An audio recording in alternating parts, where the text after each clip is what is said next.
So my name is Gary Sharp. I work for Independence Fire Department. As we run through this, it's designed to be interactive. We'll have a bunch of fire scenarios so that we get to pick on everybody. The goal is not necessarily to go over strategy and tactics, and that's all. We're all free to burn down our own buildings however we choose. The only thing that we're going to try and do is organize it the same. So when we talk about accountability, communications is a huge piece of the accountability. It's not just the Velcro pieces. So we'll try to standardize some of our communications, standardize our size ups, standardize the way we evacuate our people from a building, because first of all, if you don't have a good organized first alarm fire, it's not going to get more organized on the second alarm and the third alarm. So a lot of this we're going to be talking about having good organization in place locally on the first alarm, so that when it turns into a second or third alarm, we just continue to grow the organization.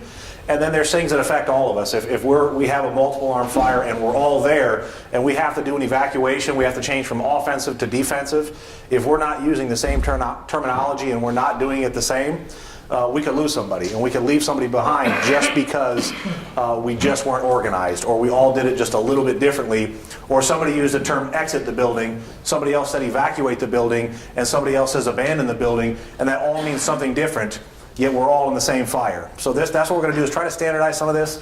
If you didn't get the memo that this is a train the trainer, we're going to be giving these PowerPoints to all the departments, and if you're here, your Chief Sergeant unit coming, the expectation is you're going to go back and teach this class to your department and implement this accountability system for your agency. That you're not here just to get trained, you're here to be the trainer. So if you have questions, by all means ask them, even if on a break or anything like that, if you want to talk, or we'll stay later. But when you leave here, you got to be confident with the system, because you're going to teach it. So the Blue Card Command certification that a lot of departments are using, this is not a supplement. This is just a preview of it. A couple hours. Blue Card Online is 50-something hours and a 3-day assessment center. We just stole some of the PowerPoints and put it in here, and this is the part of Blue Card that we think everybody should have.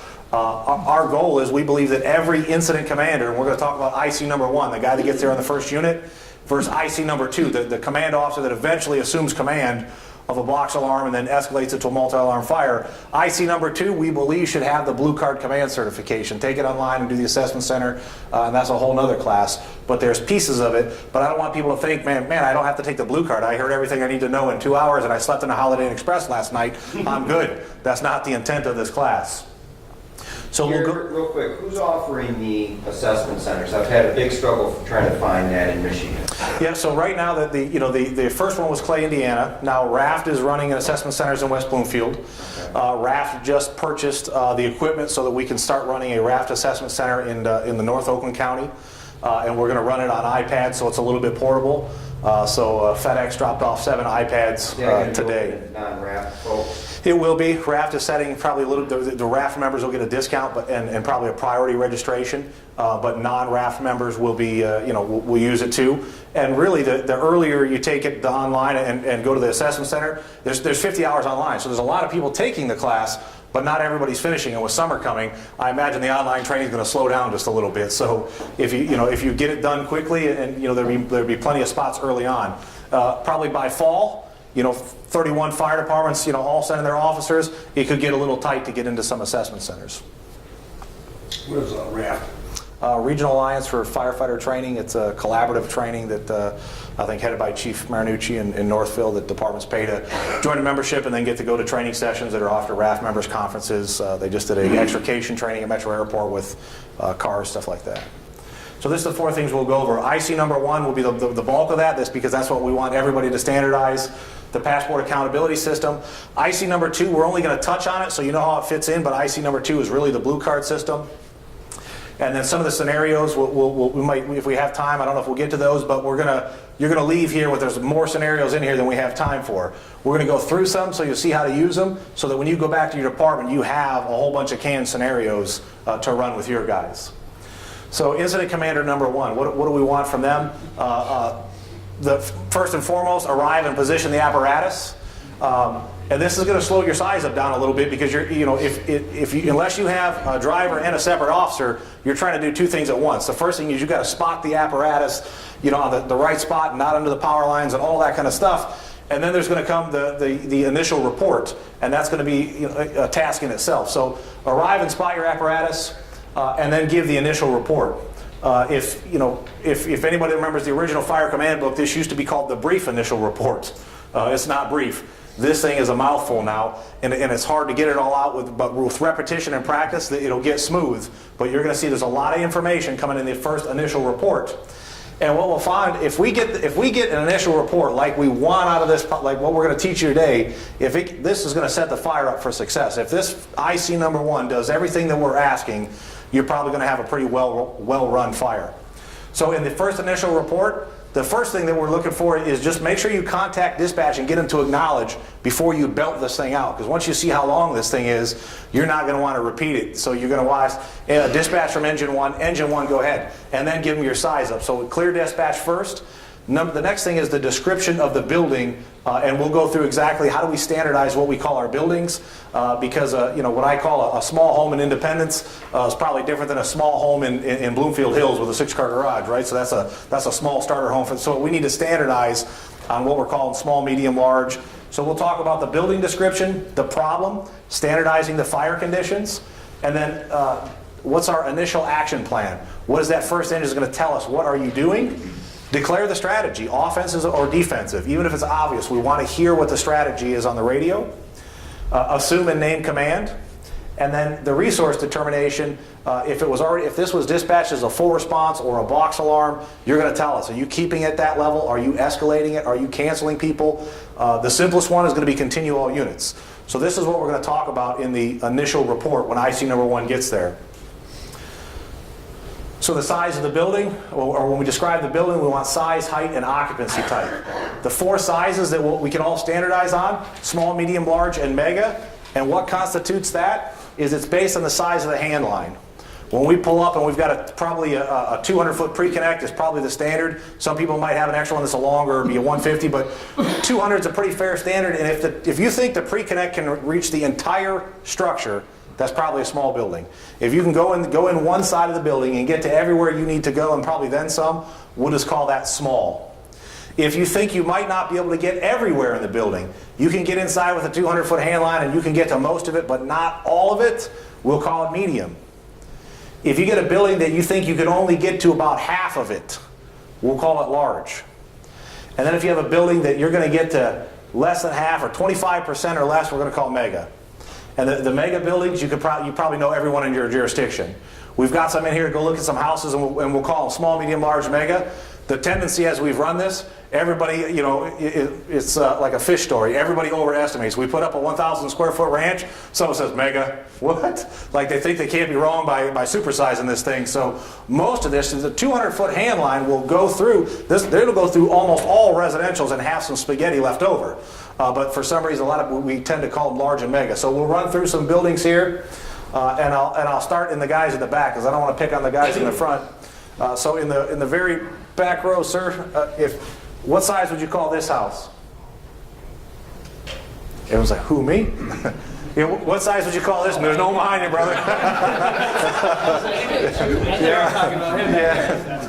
Yeah, exactly. Small. Same size you are. All right. Immediately to his left, what about this one?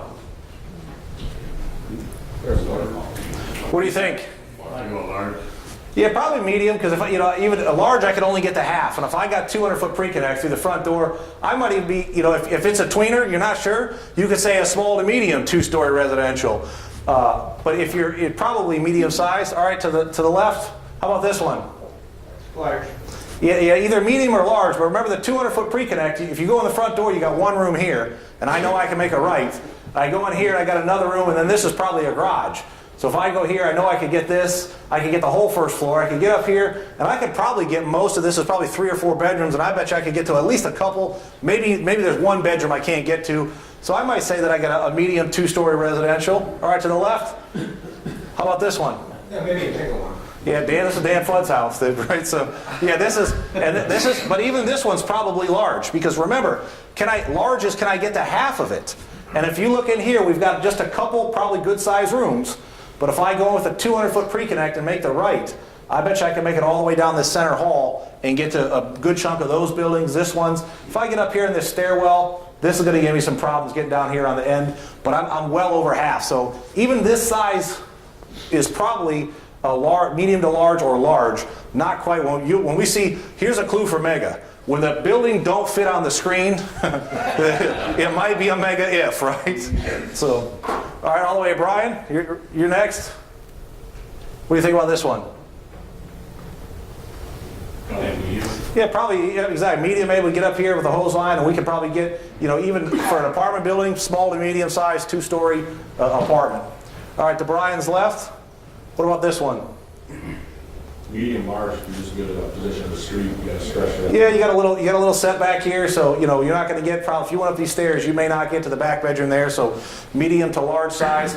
But that's the key, is even though holy cow, that's huge, but when I look at a 200 foot, I could probably get to more than half. So I'm thinking probably medium to large. All right, Matt, what about this one?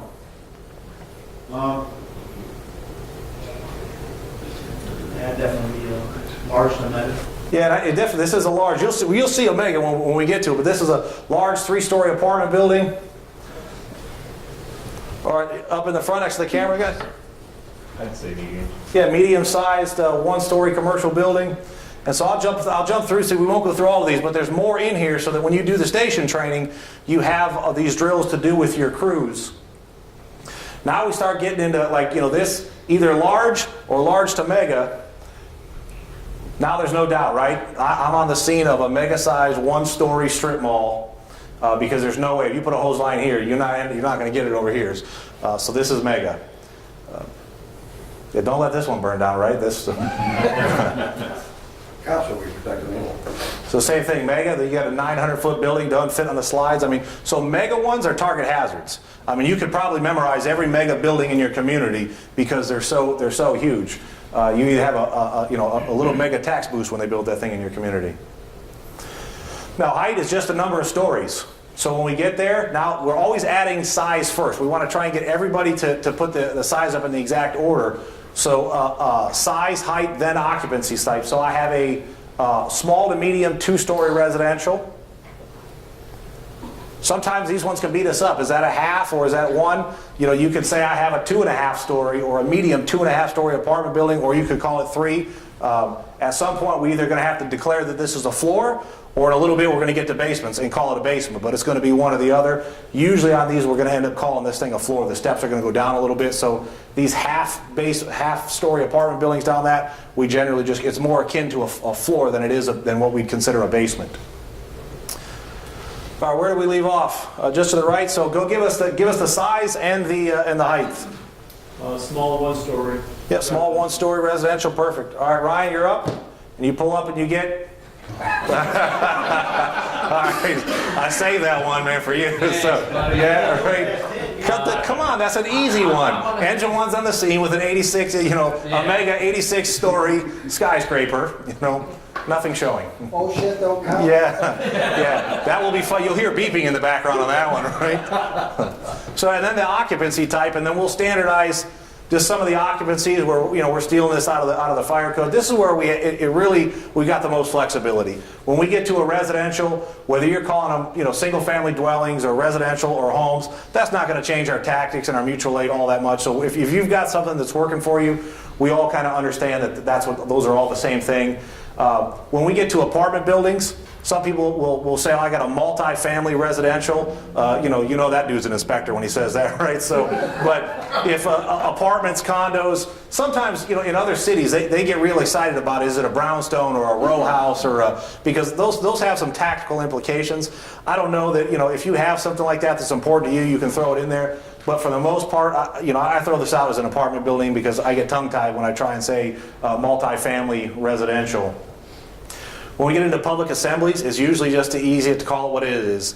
I'm on the scene of a medium-sized 2-story school. If you don't know, you can call it an assembly, but generally all the assemblies in your area, your schools and churches and that kind of stuff, so it's just easier to say exactly what it is. Strip malls, it's important if we get there, this is a big difference versus calling this a commercial versus strip mall, because there's a pretty good set of tactics and strategy that goes with the strip mall over a single commercial building. So if we have a strip mall and somebody pulls up and says, I got a medium-sized one-story strip mall with a working fire, everybody that's scanning is probably looking at their box alarm cards when you said working fire in a strip mall. So part of this adds in that, by standardizing our size up and our building types, that's going to speed up some of our tactics. So try to differentiate a strip mall from a commercial. The commercial is kind of the catch-all. All the other pool stores and drug stores and all that kind of stuff, we'll just call a medium one-story commercial building. Institutional, again, it's usually just easier to say what it is. If it's a hospital or something like that, or a jail, if you said it's an institutional, you say institutionalized it, what? Just call it what it is unless you really don't know. And then describing the fire problem. And then we've got a couple of the narratives that we're going to just standardize on. This is sometimes where people get very, very creative. We're going to just try to narrow it down to one of these narratives. I got a small one-story residential with nothing showing, light smoke showing, and there's no heavy smoke showing, because if you have heavy smoke showing, you probably have a working fire. And then a working fire covers everything in the offensive category until I get to the point that I have so much fire that I think I'm declaring that we have defensive fire conditions. So these are kind of the standardized narratives, because how many times have you had somebody get on and say fully involved, and then like 15 minutes later you report knocked down of a bedroom fire, right? I mean, so if I had a nickel for every time I heard fully involved, I mean, for the record, I never made that mistake. See, Eric knows I'm lying because I work for Eric, so I got a doghouse I thought was fully involved, but so these are our standard ones. Nothing showing, light smoke showing, working fire, defensive fire conditions. There's no fully involved, there's no heavy smoke. We just kind of standardize on the same thing. The location of the fire, if it's important, especially what floor it's on. If you have a high rise and it's on the 3rd floor, or even a 2-story house and it's a working fire on the 2nd floor, that becomes pretty important.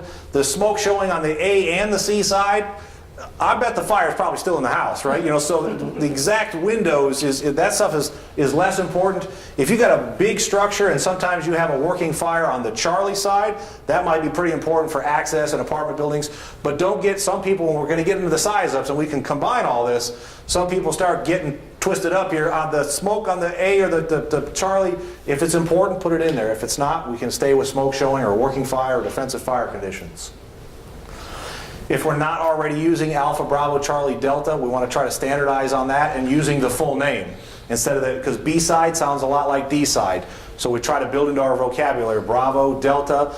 Almost everybody's doing this, but there was a couple agencies that are using side 1, 2, 3, and 4. And the law enforcement, because in the Tactical Officers Association uses 1, 2, 3, and 4 for barricaded gunmen and snipers. So Alpha, Bravo, Charlie, Delta, because 1, 2, 3, and 4 for us is going to be floors, not sides. And then the exposures, numbering the exposures is important. And depending on which fire officer curriculum you had in Michigan, it was different in the class. Some places, if this is a strip mall and this is the main fire occupancy, in some places this was the Delta exposure. And the next one down was Delta 1. And so if we disagree where you're at when you're in Delta 1, were you here or are you here? It might not be a big deal if everything goes well. But if something doesn't go well and you need help, and we're trying to figure out what you're calling for help in Delta 1, it's a big deal. So all these little nuances, it's not a big deal when things go well. It could cost you your life when things go wrong. So main fire occupancy, the first exposure is the Delta 1, Delta 2. We'll start numbering. There's no Delta exposure without a number. The number after Delta keys you in that I'm talking about the exposure. Because you'll see if these are separated condos, and I said take a line to the Delta side, I'm talking about putting some water on the main fire occupancy from this side. If I tell you to get a line on Delta 1, I'm not talking about the main fire occupancy. I want you to get into the exposure. So the number after the Alpha, Bravo, Charlie, Delta sets off alarm bells that we're talking exposures here. So if we combine all of this together, what we have is dispatch from Engine 1. Engine 1, go ahead. Engine 1's on the scene of a medium 2-story residential with nothing showing. And so now we'll just keep adding a little, we'll get this thing worse and worse and we'll come in the front. So I did the hard one, nothing showing. I'll give you the next one, right? What do we have showing on this one? Light smoke. Yeah, light smoke, and this is multiple choice. Your questions are going to be right over here, sir, or your answers. All right, so here's the next one. Smoke showing. Yeah, smoke showing, and then we'll come back here, sir. I'll give you the next one. What do you call that one? Smoke showing. Yeah, smoke showing. All right, how about this one? Heavy smoke showing. Yeah, and remember, there's no, we got one of the, Smoke. yeah, smoke showing, and this thing is going to keep getting worse, right? So, how about this one? Smoke showing. Yeah, smoke showing, and at some point, you're going to have enough smoke that you're confident that it is a, Working fire. yeah, I mean, there's no doubt. I mean, this is food on the stove. That's one hell of a meal, right? So, and you can see here, we got fire pushing out both sides. So, you know, engine one's on the scene with a medium 2-story residential with a working fire. As this thing keeps going, you know, still working fire, and it's just going to keep, you know, I got to say, it's going to keep getting worse until somebody says that we're on the scene with what type of fire conditions? Yeah, we have defensive fire conditions. So that's the whole building description and the problem. And the key is we just want to practice it systematically, tape up pictures in the station. And everybody, when we practice thing, is going to get all the pieces. The tough part is just trying to get them in the same order each time. And that nothing, you'll never get there without repetition. So there's enough in here for you to go back, practice these with your guys so that they can belt it out in repetition. I was driving around, you know, my town and just talking about houses, and I was seeing a 2-story residential. My wife said, "What are you mumbling about?" You know, well, I was sizing up this building if it was on fire. She said, "Shut it off, you're irritating me." But that's what it takes. You just got to practice. Still defensive fire conditions. If we have an exposure, we'll roll that right in there. Dispatch from engine one, go ahead. Engine one's on the scene with a small 2-story residential with a working fire on the 1st and 2nd floor with extension to the Delta 1 exposure eaves. And just combine all of it together. So if you have an exposure, squeeze it right in with your fire description. Okay, so you're not attached like you were showing the strip wall. If you got an exposure, it's Delta 1, Charlie 1 if it's on the backside. Yeah, this is Delta 1, whether it's attached or not. If I have a separate business, a separate occupancy, it becomes an exposure. Because what happens when we get to strip malls, we can start having separate strategies and different exposures. So I could pull up here and say, engine one's on the scene with a medium 2-story residential with defensive fire conditions in the main fire occupancy. I have extension to the Delta 1 exposure. We will be offensive in the Delta 1 exposure. So we write this building off. I might put a deck on it, but I'm going to get a hand line in here and pull some ceiling and be offensive over here. So the same thing happens in strip malls. You might get to the point that store is lost and we're going to go defensive, and you might write off additional stores. So we're defensive in the main fire occupancy, defensive in Delta 1, defensive in Bravo 1, and we're going to be offensive in the Delta 2 exposure. Yes, sir. Do you go as far as to say that you have a working fire in the Delta 1 exposure? Yeah, you could say a working fire, or that, Too much, yeah, you know, it might be easier saying, and I got a working fire in the Delta 1 exposure. If, you know, you don't have to get as creative to say I got extension to the eaves, because you're kind of really getting off track from our standard, narrative. So if you said I got, a working fire in the here and a working fire in the Delta 1 exposure, that would cover it, because at the end of the day, that's going to get what we need. People hear it, know that this thing's getting upgraded. You're probably not fighting 2 house fires with the resources that you send to 1 house fire. So everybody in your box alarm cards knows that this thing's about to ratchet up some. The incident action plan, we want that first engine to tell us on the radio what they're going to do. Because remember, everybody else is still coming. You may be inside by the time I get there. And IC number 2 has to hear your plan. Because chances are, nobody shows up with so much people that there's extra people waiting when IC number 2 gets there. Everybody's working. So right now, while I'm in the cab of the truck, I have the clearest communications, the doors are closed, no one's hollering, and I can tell you clearly what my plan is. Once you exit the truck and you're on portable and running around, it's going to be very difficult to now come back and tell us what your plan is. So your initial plan gets added right onto this size up. And we want to know your task. What are you going to do? The location. Where are you going to do it? And then why? Because you'll see that why makes a difference. If you're taking a hand line to the 2nd floor for fire attack, that's different than taking a hand line to the 2nd floor to perform a rescue. So why you're doing it makes a difference. 90% of the time is probably fire control, search and rescue. You're going to go in there, I'm going to knock the fire down, I'm going to look for people along the way.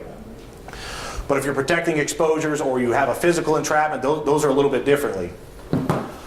So there's a list of some of the tasks that, this thing is limitless, and you could probably, put some more in your agency, but this gives you an example. I'm investigating. Sometimes you show up, engine one's on the scene with a medium-sized 2-story residential with nothing showing. Engine one will be investigating, and that kind of covers what you're doing. The location, either the floor that you're going to, or maybe the side that you're going in, so I know where to find you.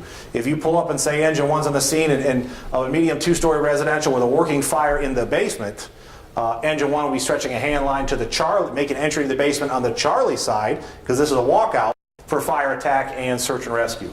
So the location, if it makes a difference to what you're doing, it can be the floor or the side.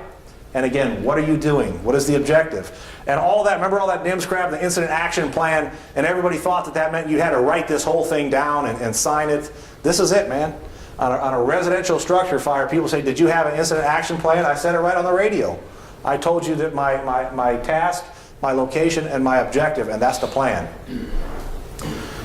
The next thing we're going to throw in is, after you tell us the plan, tell us the strategy. Are you offensive or defensive?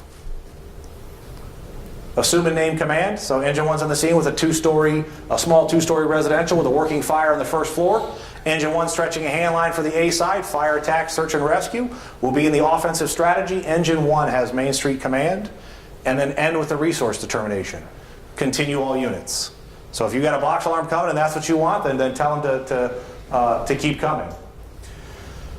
So what you do with the resources is, and even if you're just continuing, the point is to hit all of them systematically. So if you're not changing anything, let's just continue. If you're on the scene and your engine one's on, I got nothing showing, and I'll be investigating, and cancel all units, continue all units non-emergency, upgrade to a box alarm. Those are kind of your standard units. Generally the first new engine, maybe upgrading this to a box. Generally not belting out second alarms and things like that on the first new engine. Usually IC number 2, the shift commander or the chief, somebody's coming. That's going to call for the second alarm, because there's more info to come with that, right? Now we need box alarm cards, and we need staging locations and radio channels. So usually it's somebody a little higher in the food chain that starts asking for multiple alarms. But if this comes in as a fire alarm, fire alarm ringing, and then you get there, engine one's on the scene, and I got a medium 2-story residential with a working fire, you probably didn't have enough units coming to a fire alarm. When you realize you got a working fire, it might be the first engine that says upgrade to a box alarm. So now remember what I said, they took off the word brief. Now we put all this together into a size up. So I don't know who owns this house, but it's in a lot of the slides, man. It's an unlucky dude, but they keep burning this condo down. So I'll do the first one. Dispatch from engine one go ahead. Engine one's on the scene of a medium-sized 2-story residential with a working fire on the second floor. Engine one will be stretching a hand line to the second floor for fire control, search and rescue. Will be in the offensive strategy. Engine one has Main Street command, continue all units. And it's a mouthful until you practice, and so this is why we're going to do it karaoke style. As you're going, I'll point at and the first 100 that you do, in between each one of these is a tactical term called, it's like mental staging, right? And then I'm going to, don't feel bad, because that's how it was, and that's the part of, if you do take the blue card online, there's hundreds of online fires like this, and it pops up and you're supposed to say it. I thought I was too smart to practice. I was just go, just trying to get to the online, and then we get to the assessment center, and everybody else is just going smooth. And I was kind of nervous saying mine, and I had a lot of, what I had was a 2-story, because I didn't practice online, because I was just pushing the button to get to the next slide, trying to make 50 hours go by in 40 hours. So it's a pay now or pay later system, man. So if you take it online, I would recommend, when it says say the size up to yourself, say it to yourself, man, because you'll regret it. All right, so up here in the front, you ready? You're here, right here is going to be our script. So, you be engine one, I'll be dispatch. Go ahead. Okay. Dispatch from engine one. Engine one, go ahead. Okay, we have a single-story Strip mall. commercial strip mall building. We have heavy smoke on the Bravo side. Initial attack is pull at 2.5 inch speedway and attack from the Alpha side. And then you're going to be offensive. We're going to do an offensive attack. Engine one has command. Engine one has command. Upgrade to a box alarm. He made it look easy, man. Ready? That's good. Here we go. Oh my God. Yeah, that's You do that before you chew the bite. right. You're taking the inhaler. So, Fire radio from engine one. engine one, go ahead. Fire radio, engine one's on scene of a, it's like an apartment building. Yep, two-story. Two-story apartment building. Heavy smoke showing. Oh, sorry, fire showing. We working fire. Working fire showing. What's your plan? Initial plan would be stretch 2-inch line. Yeah, we'll take a hand line to the first floor. And line to the first floor. Fire attack, search and rescue. And what's your strategy? Offensive or defensive? Offensive. Offensive. Who has command? This would be Engine one has command. engine one has command. And then what's your resource determination? Cancel all units. Engine one's got it, right? No. Yeah. So, all right. We'll give you the next one. Radio engine one. Engine one.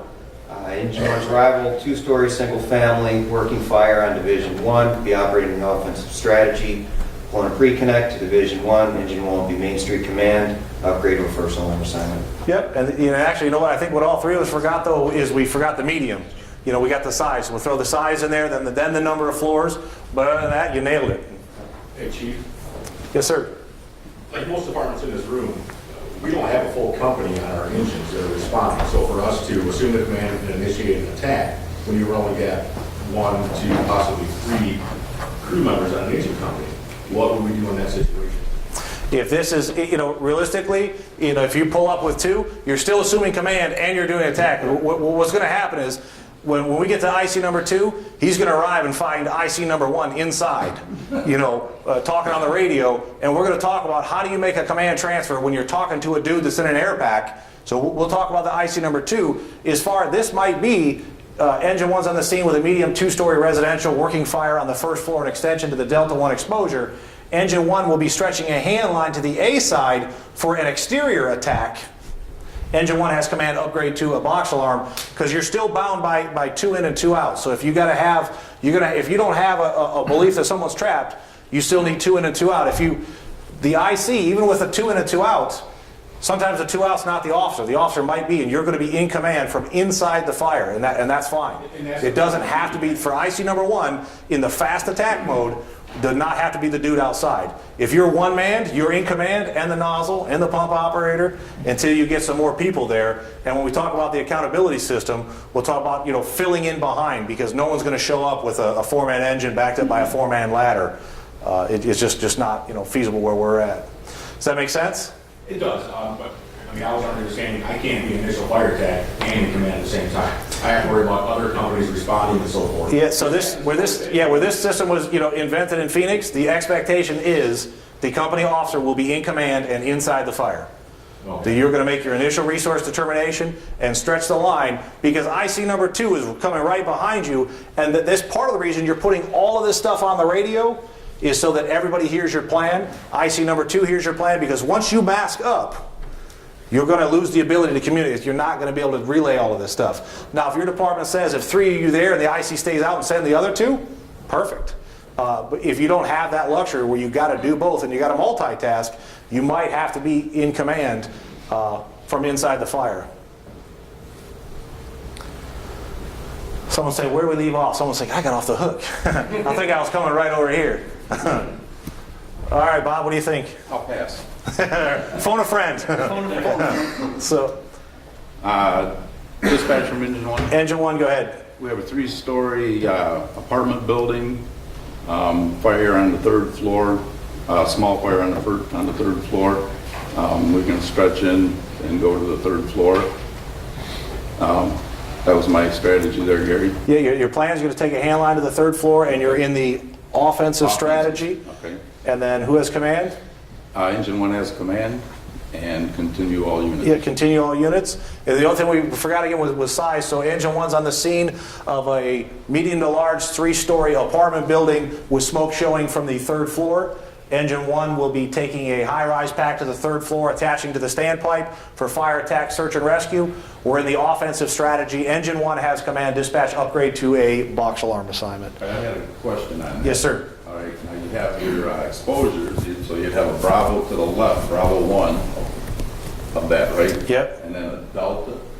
Yeah, this, when we get into apartment buildings, man, it gets important to articulate where you're at, because you got, look at this on the top floor. If this fire is down below, your immediate hazard is with the apartment that's right above it. And then you got extension into both apartments, a common attic. So this is going to get tough, especially if you, this is where it's going to help to have a pre-plan that's got apartment numbers on it. Now, when you get up there and you see so much smoke, you might not be able to read the apartment numbers. So initially, we just start calling this thing the main fire occupancy. Everybody understands that I'm in the apartment that's on fire. Now we might say that the 3rd floor Delta 1 exposure, the 3rd floor Bravo 1 exposure. On the 2nd floor, immediately below the main fire occupancy, we're doing some salvage and putting some tarps. Eventually, if we get some visibility and we can get to the apartment numbers, that'll help immensely, where you can start saying, and maybe nobody knows, and then you have to get up there and say, Interior Command, the main fire occupancy is 212. As now I see in the pre-plan, and now I can start saying, now 214, 215. That will help when we can get to the numbers of this thing. But without it, it is tough. So we just have to start articulating based on the main fire occupancy and then numbering our exposures, and then the floor above the main fire occupancy. Well, would that be my job to send somebody to the 2 exposures, or would that be the incident number 2? Yeah, really on the, IC number 1 is you're going to get probably 1 hand line in place and you get to do one thing, and whatever is the most important. And more than likely, when in doubt, the most important is always putting water on the main body of fire. If you don't have enough people to do anything else, this thing, ventilation gets easier when the fire is out, and search and rescue is easier, and salvage. So by putting out water on the main fire, you're improving every tactical objective. If you choose anything other than putting water on the fire, now if you get there and there's somebody on this balcony right here, that's a game. You're going to have to make a decision about putting a ladder or trying to get to that person. So you, as IC number 1, you get to choose what's the single most important thing. I mean, you've got a long size up, but as far as putting a plan together, now IC number 2's got it easy because you've laid great foundation, you got a great size up, but IC number 2 has a whole bunch more stuff to do. Now when we start getting to the command board and we start talking about the RECIO, all you had to do was get 1 hand line in place, like, whew, it's all yours, boss. And now somebody's got to come in and address rescue and exposure and get primary searches and secondary searches and check for extension in the attic and establish a water supply and get EMS and get rehab set up. And I mean, all that comes with IC number 2. But IC number 1, try to get some water in the fire, address the life safety issues, and if you got a good plan laid out, it'll be a home run. But you guys know, sometimes exposures is going to be your main catch. Yeah. You're going to have to make a decision, especially with water limitations that we have here in the north. You may have to go to an exposure if that's a smart choice to stop this thing from going next door. If the main fire building with 1,000 gallons of water, you're not going to have any effect. So Yeah, that's one place that. Yeah, with defensive, that's a good point. With defensive fire conditions, Don't fish your water out of buildings. water on the main fire occupancy probably ain't gonna change the outcome. Regardless of how much you put out water on a building that has defensive fire conditions, what's the outcome? It's still lost. So in defensive fire conditions, exposures moves its way well up the list. Well, I wouldn't call that defensive. No, this one I agree. No, this is offensive fire conditions, and my first choice would be to try to get a hand line up to this fire, because this is putting this thing out with this amount of smoke. The first crew, the first line could put this thing out. This might have been food on the stove that extended to the cabinets, and a single line can be a game changer here by a well-placed charge hand line operating. And the people in the highest hazard are in that apartment. I mean, they might be at the door. We had a structure fire in Clintonville, and the people found same thing. The fire's on the other end, and they find somebody right by the door. People are commonly found by doors and windows. So just by getting up here and forcing the door, the main fire occupancy, and at least getting that far of a search and try to get some water on that fire. Excuse me. Yes, sir. Like when our scenes, right after we described the problem, on our initial attack, we're going to go to a different radio channel. We're going to leave our dispatch channel clear and like go to FD2, FD3. Yep, absolutely. What we're going to recommend is this is the initial radio report before you get out of the cab, and we recommend all that on your main dispatch channel. What's coming up next is